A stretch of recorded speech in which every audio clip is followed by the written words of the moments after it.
Just so you're aware, Benji, that tends to work better.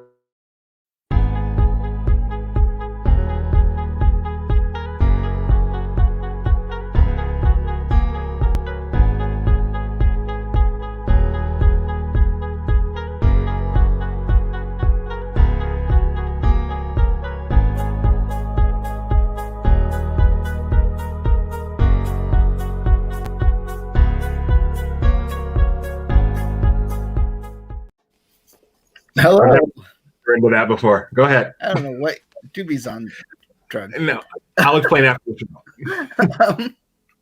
So happy birthday! We're just here to celebrate Mickey's birthday.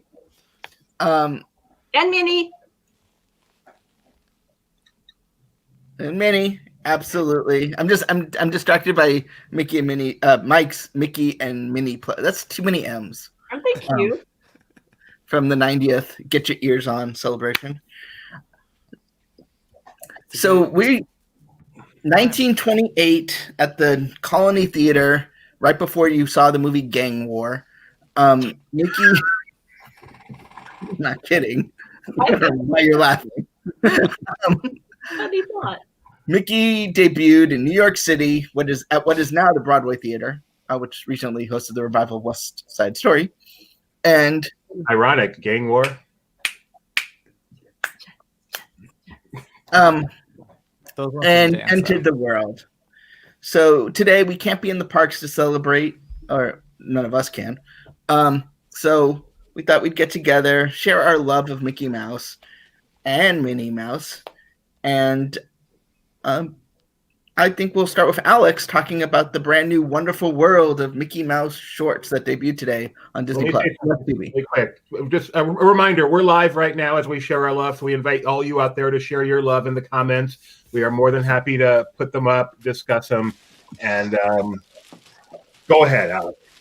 Yeah, the Wonderful World of Mickey Mouse is now live on Disney Plus. We got 2 shorts today, Cheese Wranglers and House of Tomorrow. Both harken back to classic Disneyland. Cheese Wranglers, if you pay close attention, is set in Frontierland. You can see the Mark Twain. You can see all the main drag buildings and shops of Frontierland, and it's Frontierland of Walt's time, so Big Thunder Mountain is not there yet. And then the House of Tomorrow is set inside the Monsanto House of the Future. Both really fun shorts, lots of in-jokes. Some of my favorite obscure characters, Humphrey the Bear and Ludwig von Drake, make appearances between the 2 shorts. And if you were a fan of the Mickey Mouse Disney Channel short series that inspired Mickey's Runaway Railway, Mickey and Minnie's Runaway Railway, you're going to love this. It's basically more of the same. I think they just changed the name to not confuse people on Disney Plus with the 6th season of the Mickey Mouse shorts, but it's not an unfitting title. And I think it's a lot of fun. I have the Cheese Wrangler song, The Code, stuck in my head all morning. It is nice that they changed the name because Mickey Mouse was a little vague. Yeah. Well, it was funny because I watched the Cheese Wranglers first, and so I thought that it was transitioning. The Wonderful World was going to be more like Mickey and Friends in various roles rather than kind of a day in the life of. But then the very next episode, House of Tomorrow, it was once again Mickey and Friends Day in the Life. So yeah, they were both a lot of fun. Mm-hmm. I think it's interesting that aside from launch day, everything's been released on Fridays on Disney Plus. Now 2 days in a row, we've had non-normal releases. Yeah, and what's a little confusing is we'll get new episodes of The Wonderful World of Mickey Mouse on Fridays, but not starting this Friday. So basically, it's like two shorts a week. So a week from Friday is when we'll get the next 2 shorts. And I mean, I know this year's a little bittersweet because we lost Russi Taylor as the voice of Minnie, but now I think it's time to acknowledge that Caitlin Robrock is the new voice of Minnie Mouse. She's currently in Mickey's Mixed Up Adventures on Disney Junior, and is also the voice of Minnie in the Wonderful World of Mickey Mouse. And what's fun about her is she, before the pandemic, was a Disneyland character attendant. Mm-hmm. And so the way we discovered who she was all my Facebook friends congratulating her and she was like, 27 mutual friends because she's a Disneyland cast member who did an audition and got the gig. So, she, with these jobs, it's so much more than just being a voice gig, right? When you're the voice of Mickey, Minnie, Donald, Goofy, Pluto, obviously Tony Anselmo is obsessed. Bill Farmer loves the job. It's more. You don't just want it to be like, oh yeah, I do Mickey, Minnie. I'm the voice of Mickey, but I'm also the voice of Megatron, and I'm not quite sure which character is more my personality. You need it to be. And so it's nice when someone who, like Brett or other folks, care about their character as much as you do. Go ahead. I wasn't. Okay. Oh, I thought you were getting ready to say something, so I paused to let you jump in. Let's let in the headless guy, the guy who chose to do his own thing. So, I mean, it's wonderful the story you told about the new voice of Minnie Mouse. We were one of I wouldn't forget probably the best part of doing this website 20 plus years ago is we got. There we go. We got to know both Wayne Allwine, the voice of Mickey for so many years, and Russi Taylor, the voice of Minnie. And they were married in real life, for those of you who don't know, and met doing the job. And two of the absolute nicest people you will ever meet. They kind of took to our website early on and did an event for us, and just a really special people. And we got to meet them. And so we can't separate the characters of Mickey and Minnie from the people of Wayne and Russi, who are, of course, Disney legends as they deserve to be. And so, and we still miss them. Miss them both. They both passed on now. So, happy birthday to Mickey and Minnie, and thank you, Wayne and Russi, for all those beautiful memories and kindness you've shown us. Yep. But these new shorts are really awesome. And okay, so I know that Brett has been the voice of Mickey, but I noticed in these we have a gentleman first name Chris, right? Yeah, and with a very.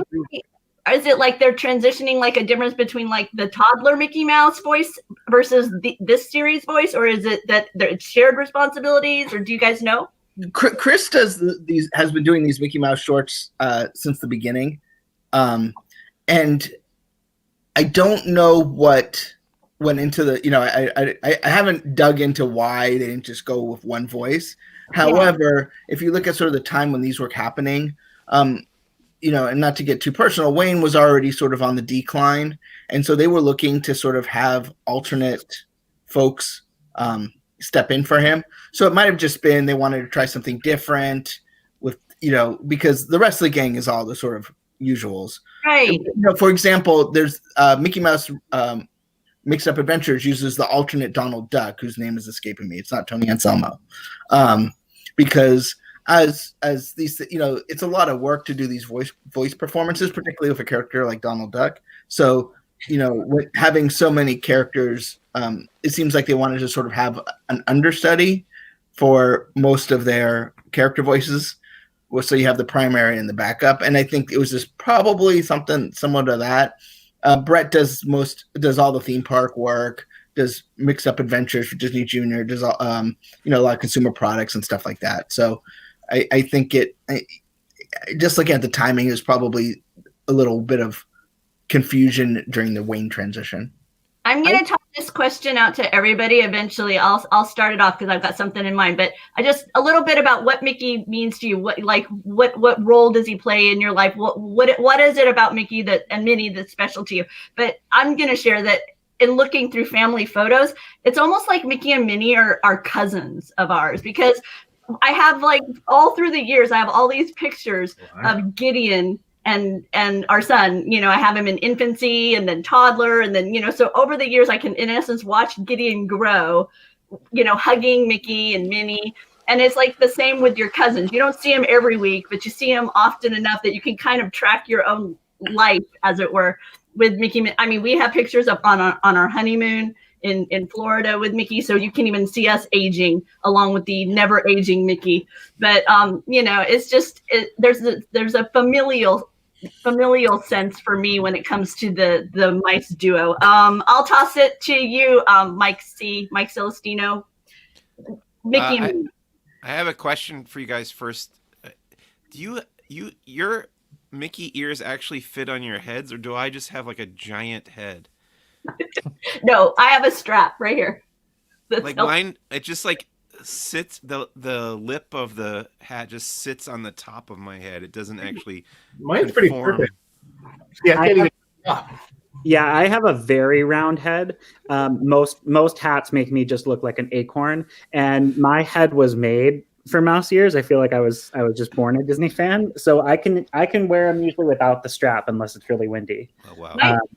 My dome is shaped like this. My favorite mouse ears were the ones that came out when the 70s Mickey Mouse Club was a thing, because it had like just a tiniest bit of a brim. It had a widow's peak. Yeah, just right at the front. That was just it made it just a little bit easier to keep on my head. All right. So Mike C, what does Mickey Mouse and his person Minnie mean to you? Well, I always feel bad saying this, but I had never been into Mickey Mouse. I always liked Donald and Goofy more. So I think my favorite thing about Mickey is that he keeps interesting friends. Oh, there you go. That's a good one. I like it. I know the feeling. How about you, Tony? Mickey, I agree with Mike, actually. Like he's built more by the company he keeps, but he's always been the ambassador to my favorite place, Disneyland. So I didn't really ever feel like I was there until I saw him. Does that sound weird? No, I love it. This is the 50th one, the happiest homecoming. It's symbolic, you see. Oh, we're matching. I'm curious, Tony, as the artist and animator in our group, can you share any particular insights on Mickey from that perspective? Oh, well, just besides all the history of him, yeah, he's the first sound cartoon. Without Jeremiah, where's he at? I'll channel him for a second. Without Mickey Mouse, we wouldn't have anything we have today. So you're kind of saying that it all started with a mouse. Yes. Where's the big book? Hold on. It all started with a mouse. We can never. This is my planner. We can never lose sight of one thing: that it was all started by a mouse. You plan? And a man. Yeah, I didn't used to, and then I started working for LaughingPlace.com. Okay. Media. Now you've got that song in my head. I think it's from Tokyo Disney, right? Mickey's the one who waves the wand, making the magic above and beyond. I feel like that's not the catchiest tune associated with Mickey. Do you remember the one that they did, which was almost seemed like I don't want to say it, like biblical, or it was like Mickey Mouse, you're our shining star. Yep, it was.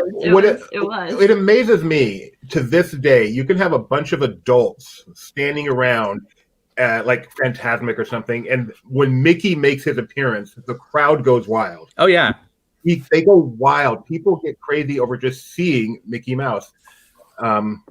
Well, just look at what happened with the recent NBA, right? Mickey was a virtual fan in the crowd at the NBA finals. They tweet that out, and it blew up. It was a huge number. People love seeing Mickey there. I mean, there's no question he is the most popular creation of all time, right?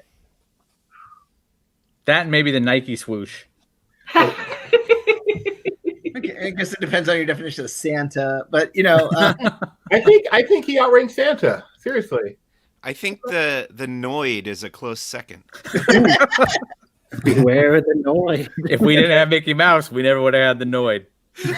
He's eating a Taco Bell dog because I know he's in a league all his own. But. Going back to right, you guys were kind of talking about the new series when I came in. What I like about that, though, and a lot of people don't realize this, is Mickey used to have that kind of strong of a personality before he kind of became like the straight-laced guy. And I like that the new shorts and the new series channels that old energy with like the short temper and everything like that.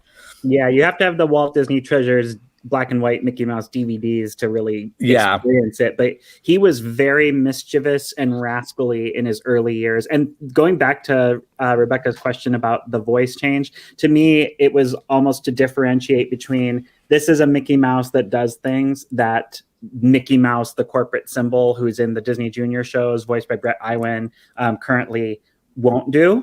And so he's a lot more like a return to form of who Mickey was as Walt originally created him before he had to become this corporate mascot and couldn't get away with as much and relied more on Donald and Goofy for the humor. But back to like what Mickey and Minnie mean to me, I want to say Minnie Mouse was my first kiss. No. A little bit of a reveal there. And yeah, kind of like what Tony said, Mickey has always sort of been the gatekeeper for all the things that I love. I certainly remember watching the shorts on Disney Channel, but like even as a kid watching Disney Channel, Mickey Mouse was the logo. Like it was the crystal TV with mouse ears, and he would pop up in the little bumpers. And then you go to Disney World and it's like he's the ambassador for the park and everything you're about to experience. Even, growing up in Wisconsin, having the Disney VHS films, all those classics logos started with Sorcerer Mickey, and then the magic would come out of his hand and make that black diamond. And then you'd watch one of your favorite movies. So he's always been a big part. I think as a Disney fan, you can't really disassociate Disney fandom from Mickey Mouse, even if you're not a huge fan of the Mickey specific products. He's inherent with the company, with the brand. To me, I remember my first Mickey cartoon was ironically The Simple Things from 1953, which was the last Mickey short of that era. And I went over to my grandparents' house, and it was a Disney Channel free preview because they kept offering like a big giant watch for your wall or something if you signed up. And that's featured in Toy Story. I think they call that a clock. No, it was a clock, but it had like the watch straps on it, so like you'd hang it on your wall. I would get so frustrated because we had Disney Channel, but when they would do the free previews and they were offering all the cool gifts, I'd be like, Mom, Dad, can we sign up for Disney Channel? And they're like, we already do. We can't get it. So to me, it was the first thing I saw on Disney Channel, followed by the Care Bear movie. And I remember, that's when I fell in love with Disney, was just watching Disney Channel. And they used to have a lot of history stuff. It's kind of like, it's on Disney Plus now. And you'd learn about the history of Disney. It's where you learn about the Night Old Men. And then I'd go to Disneyland. And so it was always Mickey represented the Walt Disney Company to me. And the Walt Disney Company was such a big part of my life. And, it's not just Mickey, as you guys are saying. It's what he represents. And, even when I got my first paycheck and it had the Mickey Mouse, on the top, and I was like, this is amazing. I'm getting paid by Mickey. And, I know better, but it was that you knew you were then part of Disney. It wasn't so much that I think his shorts are the best shorts Disney did. He has some great ones, but like Lonesome Ghosts and Clock Cleaners, but it's the legacy that he built, starting with Steamboat Willie in 1928, that has now invaded Marvel and Star Wars and parks around the globe. So I almost wore that. So keep talking. We just thought, instead of just looking at us, we could look at some pictures of Mickey. No, what's funny is I think I have a plush of that. Hang on. I have a question for Alex, actually. Sure.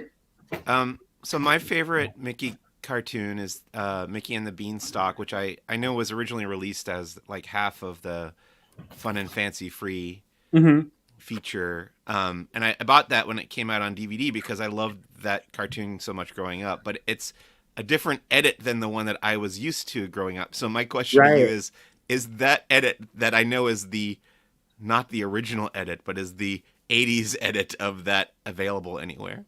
Yeah, it's out of print, but they put it on DVD as part of, I think, Chronological Mickey Volume 2 of the Walt Disney Treasure set. And both of the segments from Fun and Fancy Free were released separately. Same with Adventures of Ichabod and Mr. Toad. So before Disney put out those package features on VHS in the late 90s, they had done non-clamshell case releases of just 30-minute long short compilations. And so there was a Mickey and the Beanstalk tape, and it was Goofy's little ant friend, Wilbur, being told the story by, I think, Ludwig von Drake. In that version. So it was like they replaced the Edgar Bergen narrative with Ludwig von Drake. So that version is on the Walt Disney Treasures? That version is on, I'm pretty confident. I'll message you afterwards after I double check my set. Because I think I have those, and now I got to go and check. But I do have the Fun and Fancy. I think you said this already, Alex. I think it's the In Living Color set. In Living Color Volume 2, because the last disc of that also includes Prince and the Pauper. It includes Sorcerer's Apprentice, and then Leonard Maltin took some of the TV shorts from Mickey Mouse Works and put kind of his favorites on that just to fill out the disc, because by the last disc of that set they had exhausted the Mickey Mouse in color shorts, and then he pulled out the package feature. So I'm pretty sure the version of Mickey and the Beanstalk on there is the one with the animated segments, which was released separately in theaters, I want to say in the 50s. Oh, okay. I want to do a plug for Alex's movie film festival with Leonard Maltin, where he reviewed. They watched along with some of the Mickey shorts on Disney Plus. You can still join in and watch that on replay. It's on our YouTube channel. Maybe we'll put it in the show notes when we're done with this, if I remember. I wanted to mention that in living color, for those who haven't seen it, that also features the debut of the Wayans brothers. So you definitely want to go check that out.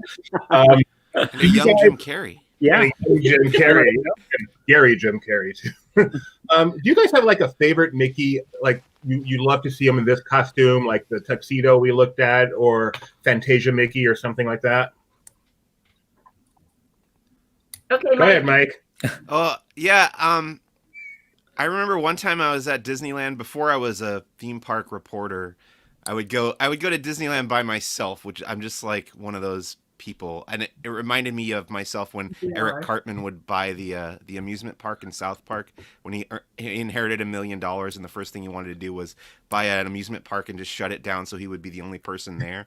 So this was like me going to Disneyland by myself and enjoying it without anyone with me. But then I came across this pin of Mickey Mouse as what I thought was a zombie, and I thought, wow, this is crazy. Like Mickey would it's just insane that Disney would let Mickey look like this ravenous zombie. But then later I learned it was from a short called The Runaway Brain. Runaway Brain. Runaway Brain. Which I had never seen, and then I finally saw eventually. But yeah, I've got that pin up there on my board, and that's my favorite version of Mickey. That's my celebratory cover photo on Facebook for today. Yes, the famous Pixar movie, Runaway Brain.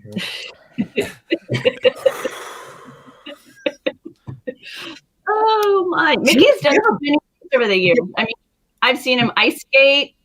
I've seen him break dance at the opening of that new shop in Downtown Disney at some point. He was roller discoing at he and Minnie were roller disco at D23. So lots. Oh, there you go. Has he ever done the 7? Yeah, I became a Disney fan right around the time that was out and had no idea what that was and why Mickey looked so creepy. Have you ever done like the Seven Seas Lagoon water skiing like Goofy does? Back in the day, didn't he? I think I seem to remember Mickey, Donald, and Goofy doing stuff at Typhoon Lagoon when it first He definitely scuba dives at Epcot. Oh, that's right. Yeah, that's scuba diving, Mickey. Yep. Yeah, I remember.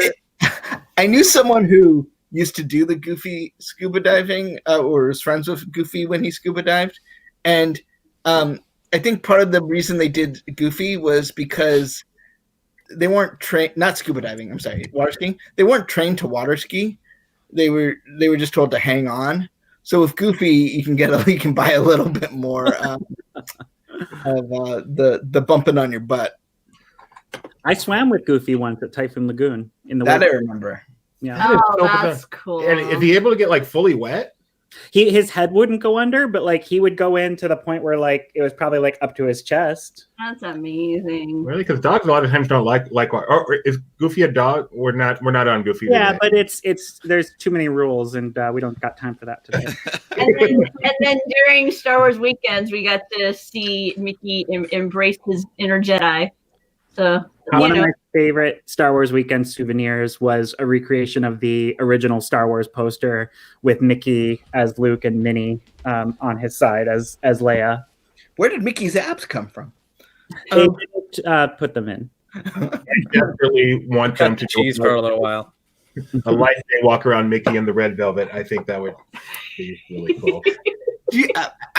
One of my favorite latest iterations is the Fab Five as cosplayers, where they were for Marvel Day at Sea, and I think they were at They did them at DCA. Marvel Fest at DCA, and so I'm trying to. Mickey was Captain America, was that right?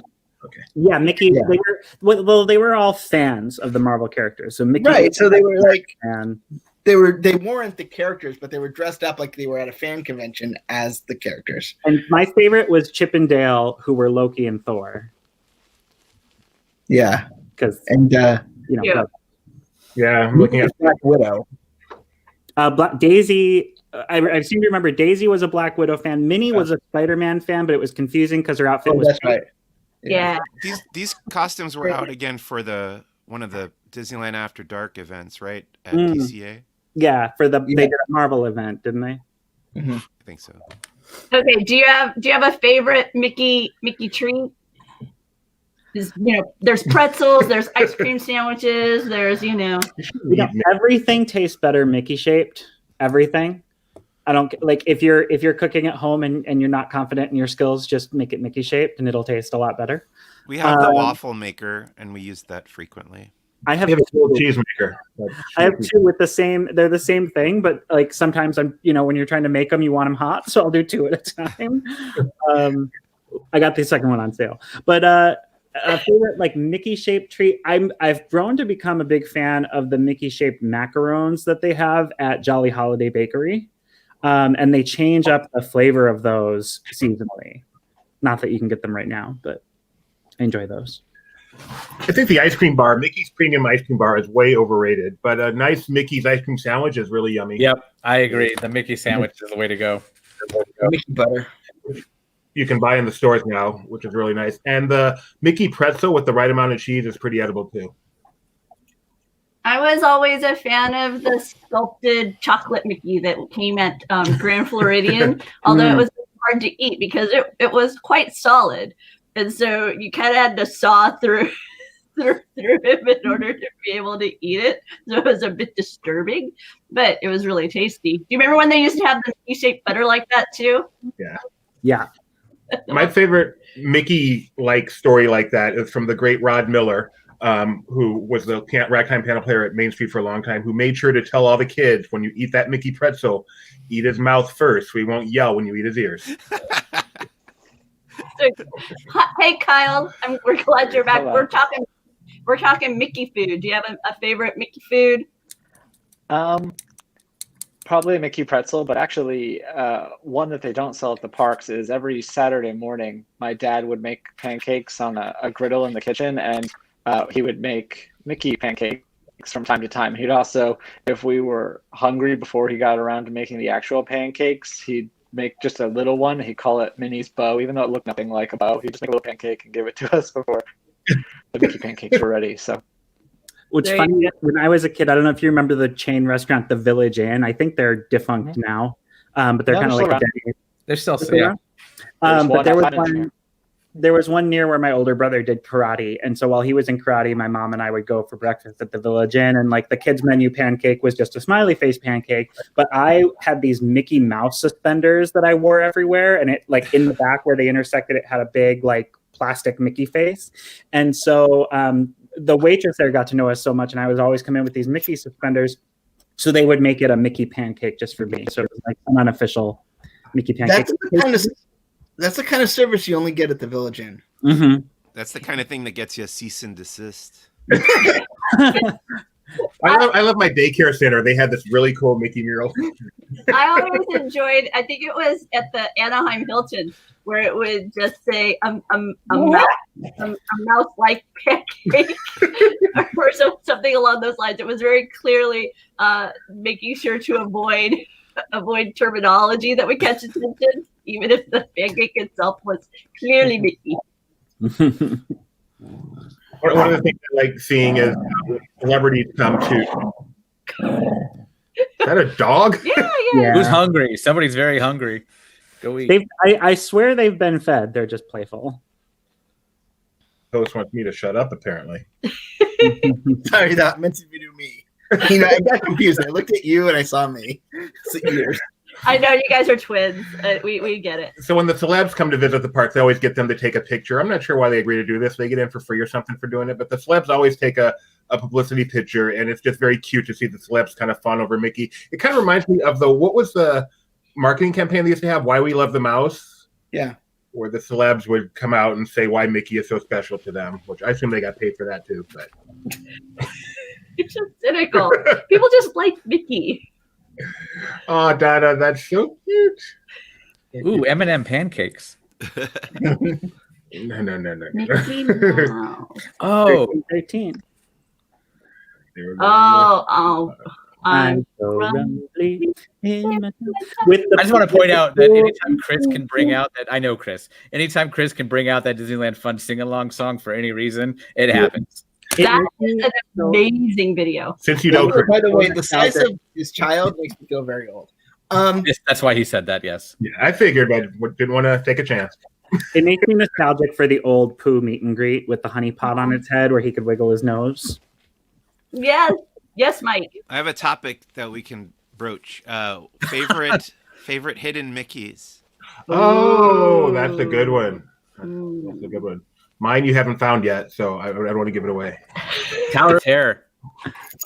That was going to be mine. The doll. The doll. Sorry, yeah, the doll in Tower of Terror. That was going to be mine, but yeah, that's cool. Mine is a hidden Mr. Toad. I'm boring. I just like a Marceline, Missouri one. Mine's a hidden Toad in Winnie the Pooh. There's Toad and there's Mole. It's not Toad's birthday. It's Mickey. Yeah, but that's not Mickey. But they borrowed the concept. This isn't technically hidden, but this is one of my favorite Mickeys. That is the opposite of hidden. I know. That's the entrance. But it's one of my favorites. I'm not sure why, but it just brings me unbelievable joy. Is that just an unpainted version of the Mickey at the Welcome to Walt Disney World archways? Perhaps. Barely the same. I keep wishing they would make that a pin. Actually, I think it is. Oh, is it? If it might is, be. I missed it. I've been keeping an eye out I'll for it. keep an eye out, but I'm pretty sure I've seen one. One of my favorite pins that I have is just a simple silver weather vane from Toad. Okay. That they did, and I've always wanted to add a Mickey like that too. But see, Chris throws in the Mr. Toad hidden. Did Mike say his was Tower of Terror, Mike? I did, but I have another cool one. Actually, the ride that replaced Tower of Terror here in DCA has some great hidden Mickey and Minnies, because depending on which of the collector's offices you go to in Guardians of the Galaxy Mission Breakout, there's a Minnie or a Mickey like porcelain, I don't know, what would you call that, a statuette hidden among all the little knickknacks and stuff. And what I like most about both of those, the Twilight Zone Tower of Terror one and the Guardians of the Galaxy Mission Breakout one, is that they're like things that would exist like in story within those universes. Like the collector collects all this stuff, so it's there. And then the Tower of Terror is in the 1930s, and it's feasible that a little girl would have a Mickey Mouse doll. That's great. I'll say two that the Imagineers hate and remove every time they get a chance. Well, one's completely gone because it was in the Great Movie Ride, but in the Gangster Alley, cast members could get up inside the window and they would put a paper plate and 2 cups in the window and make a Mickey silhouette. And then each time the Imagineers would come through for something, they would remove it. So it was like in the unofficial Hidden Mickey guidebooks, they referred to it as a disappearing, reappearing Hidden Mickey. And then the other one is the Mickey sticker that they give guests and cast members at Spaceship Earth when they do walkthroughs, like to slap it on the cup in the computer room, on the desk behind the girl with the afro. And so when Imagineers come through, they'll take some Goo Gone and remove it. And then next time cast members get a little rambunctious on a walkthrough, they'll slap a Mickey sticker back on that cup. I've got 2 that I love. I like the ones that the cast members just do. But that's cool. I don't know if the Haunted Mansion one in the banquet is one of those or not, or if it was and it's become the accepted. I've heard that's how it started. It is. And then the Imagineers embraced it. It's gone now. Oh. Yep. I went on it a couple of weeks ago and it wasn't there. So as part of my job, we would have to get a tour. We had to get a tour. We had a tour of the Magic Kingdom with the managing art director for Imagineering, and he would take us down into the banquet hall and he would go to where the Mickey Mouse thing was and he would explain how the cast members would move it, and then every time he took the tour he would put it back, and so he would always sort of undo it and he'd be like, it's fun, it's a thing we do. And so every time, I mean, this was decade ago, so it's probably a different guy now. But that's what every time a group of managers walked through the haunted mansion, he would move the plate, and then every time a cast member noticed, they would move it back. So I've got two I wanted to mention. I don't know if you guys can remember way back, but the original version of California Screamin' had a really subtle hidden Mickey in the loop that I was a big fan of. That was cool. Especially the way you could stand at the amphitheater and make them become your own mouse ears. But the other is on the cruise ship. For those of you who've never taken a Disney cruise, you might expect it to be just a bombardment of Disney, but it's not. They really keep the Disney from overloading you in terms of decor, but there's subtle Disney everywhere. And so wherever you can spot a hidden Mickey as you walk through the cruise ship, it always gives me a little delight. Oh, I've got a great one of those. We went to the bar on the Disney Fantasy that has like the big LED screens that are just like skylines of different cities. Skyline. What's the name of that bar? Skyline Lounge. There you go. And then like the bartender pointed out to us that Mickey does show up, and there's other characters that pop up occasionally in the windows of the buildings and stuff. That is a great one. Disappointed in California Screamin' because I had seen the pictures and I thought the ears were part of the loop. And how did that work? I don't know, but I was like, oh, that's so cool. They made the whole entire upside down loop a hidden Mickey. And then, getting there and looking at it, and I realized, oh, it's just a normal loop. If you guys are talking hidden Mickeys like that, there's a new ride at Hollywood Studios. It's just full of hidden Mickeys. I was going to say, my favorite hidden Mickey is the one at Pixar Pal Around. Like, I know it has it's really characters, but if you go from where Little Mermaid is, if you look at the Pal Around, you'll see a big Mickey shape kind of hidden in the Pixar attraction. Mm-hmm. Back at the Disneyland Hotel, they had this little area where you I like could. the one that Michael Eisner smacks at you. They had this little room where you could watch videos while you waited for your Goofy's Kitchen reservation, and the carpet was just full of little Mickey heads. And it was one of my favorites, so I took a picture of it and have evidence. I actually have an entire folder called Carpets. I just go around and I have pictures of Disney carpets. Most of them are because of the hidden Mickeys. Can we go back to Kyle's hidden Mickey for a second? Favorite Mickey birthday memory? Like, I know we've been covering these things for a while, and some birthdays are bigger than others. Does anyone have a special birthday that means something to them? I just want to show my favorite carpet real quick. My favorite carpet is the carpet of the carpet. Okay. Well, I would say for me, transitioning from, I would say, like a child fan of Disney to an adult fan of Disney was around the time D23 really started. Like, that's when I consider myself as really kind of leaving adolescence and becoming a real grown-up. And that first member year was for, I think, the 80th.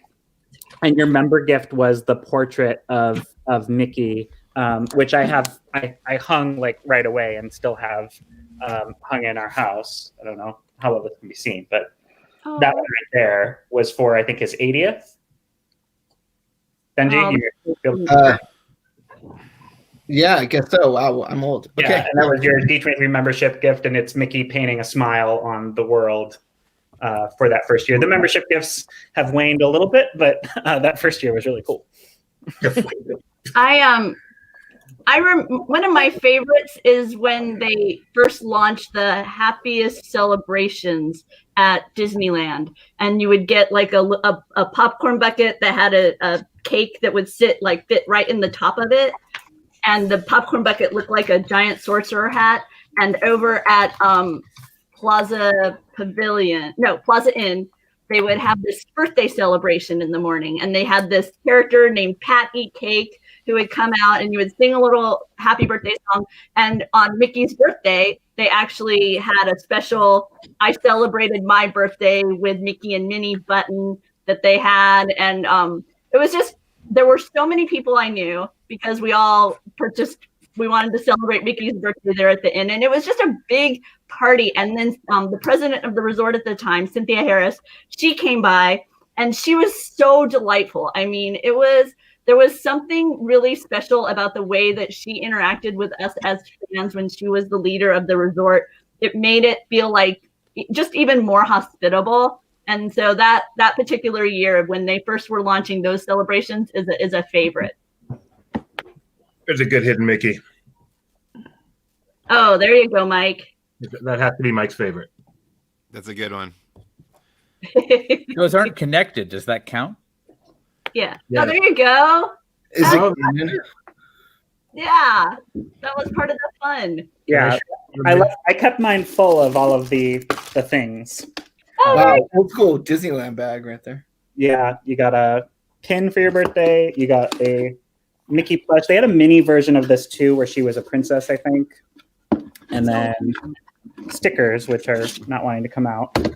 They're stickers. they're stuck. And then, yeah, here's a retro bag. What did I stuff in here? Oh, nice. Let's see. We've got the Goofy Goofy button. And then Goofy. I'm a Goofy fan, so I didn't even remember that I bought this, but here it is. That is adorable. I have a favorite Mickey's birthday celebration, I think. Mickey's 75th when That's they did. not what I was gonna say. All right, go, Tony. You haven't So talked enough. You can have That was I came out here for the opening of Mission Space, the grand opening. It soft opened a couple months ahead of time. Came out here to Florida. I lived in Oregon at the time, and that was when they debuted the 75 statues that ended up touring the country and then heading to Disneyland over the next year. And one of them appeared in Portland on the tour, Portland, Oregon, and I carted some friends just to go. We lived 2.5 hours away, just to go drive up to Portland to see the statue I saw in Florida a couple months prior, before it went to California and Disneyland. Worth it. Show them again. He's working on it. It's not that worth it because I don't remember which one it was. Oh yeah, I do. It was like this abstract, like almost like a Jackson Pollock splattered paint one.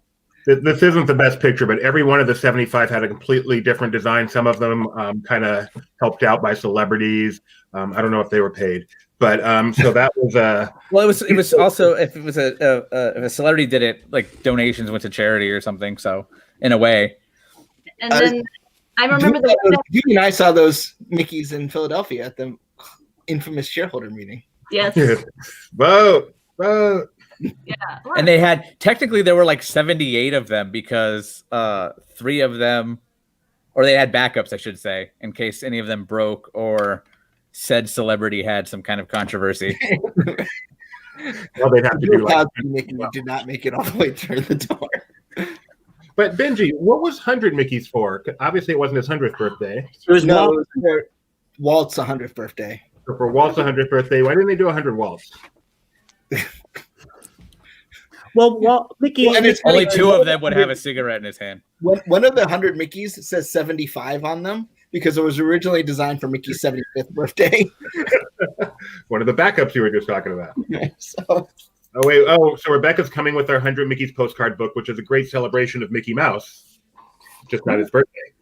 Do you remember the event to celebrate 100 Mickeys? I do, Ben. Yeah, We it was went to the this gallery. great free event that they had at the Disney Gallery.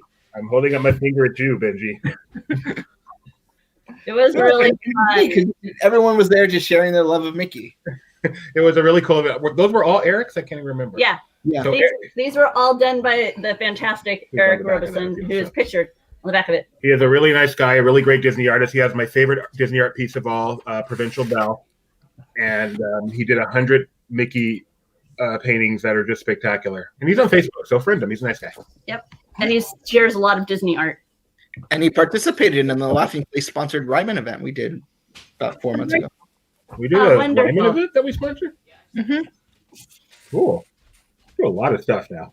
Read the memos. Oh, I'm not sure. I don't want to go too long. I think he's talking about the statues. Okay. The statues were cool. I remember the Fess Parker one was like a winery, so they put it by the Golden Vine Winery. Was Mickey It was holding? like one's done by like Disney Channel stars, like Raven. Yeah, when they came out here, they were all in front of the train station and like the I guess you would call it the entryway, like not the TTC, but the area between the train station, the TTC, and the tickets areas and turnstiles.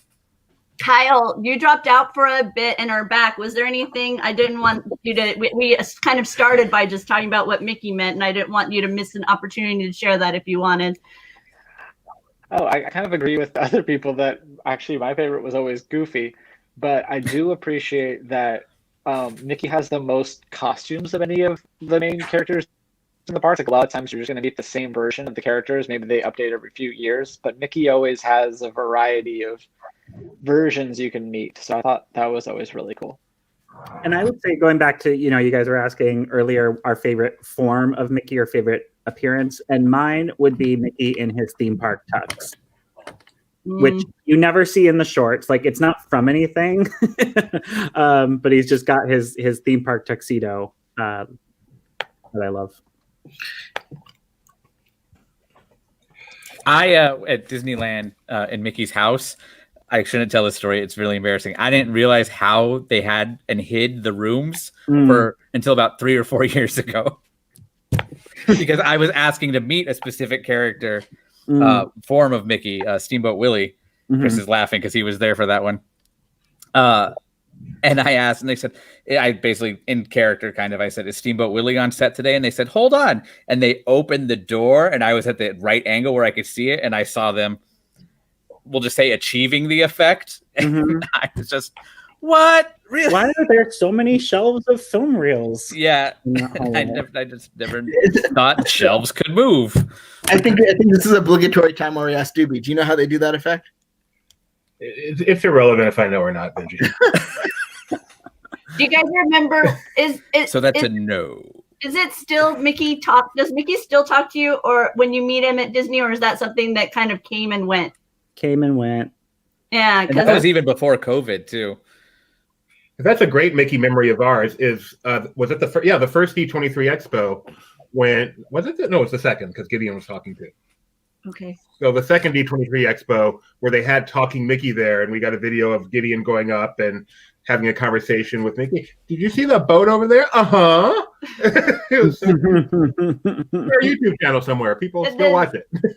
But then on the flip side of that, when they introduced them to the castle show, you suddenly discovered that you couldn't always get a beautiful picture of Mickey because sometimes his eyes would be closed, right? So, like, all of a sudden, or it was a perfect picture of Mickey. Yeah. Or my favorite would be when the castle show would suddenly stop because the eyes and mouth of one of the characters would malfunction and just clamp shut, and then all the dancers would take the hands of the character and lead the next stage. Oh, that's really sad. Stage fright. The Fab Five. Stage fright. Come join the party, the castle party. I know that's how they do it, and I've never been able to see it.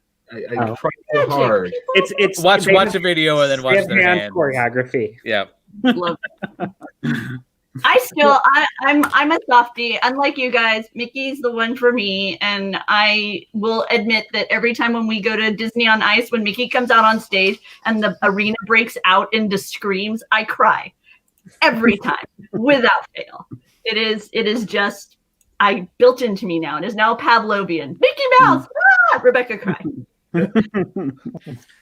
So in just 10 minutes, Disneyland Paris is going to be debuting on YouTube a recording of their Mickey 90th anniversary show. So after you're done with us, head over there and help them out. They need all the help they can get getting some eyeballs on their show, on their content. Oh, that was good, right? So before we wrap up, do we want to just sing the song? Which Who's one? The leader of the club's made for you. I was going to sing Happy Birthday.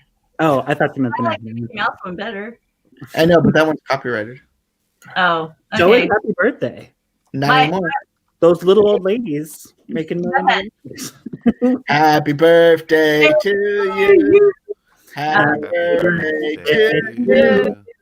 Happy birthday, dear Minnie. Happy birthday to you. And many more. Yay! Channel 7. How come not everyone was singing? Because not everybody sings. I love to sing. And the singer.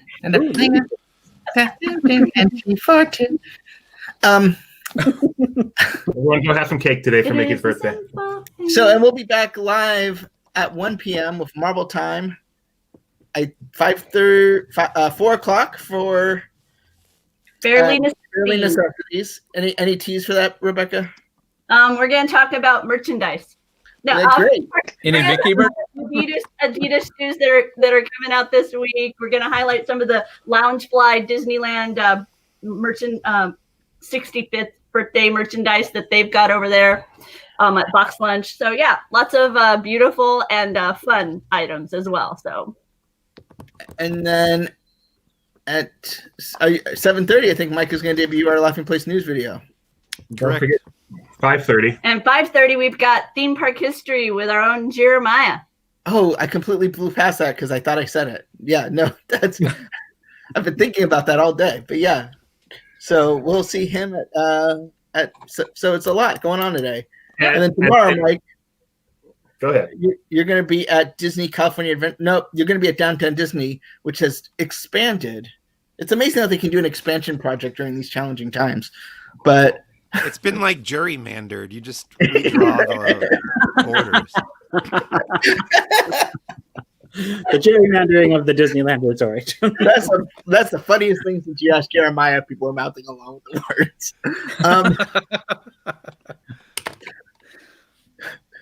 So you'll let us know what that's all about tomorrow, right? I'll be there. Woohoo! Go get in line. We're excited to see your adventure, Mike. Virtual queue. Yeah. We'll Oh, see how that goes. It's a virtual queue. You can't just like. They said it will be implemented if necessary. Oh, it'll be necessary. I'm sure. It will be necessary. Tony loves virtual queues. Within reason. Well, thanks so much. We'll see you next time. And for some of you, we'll see you in just about 2 hours. Bye, everybody. Peace.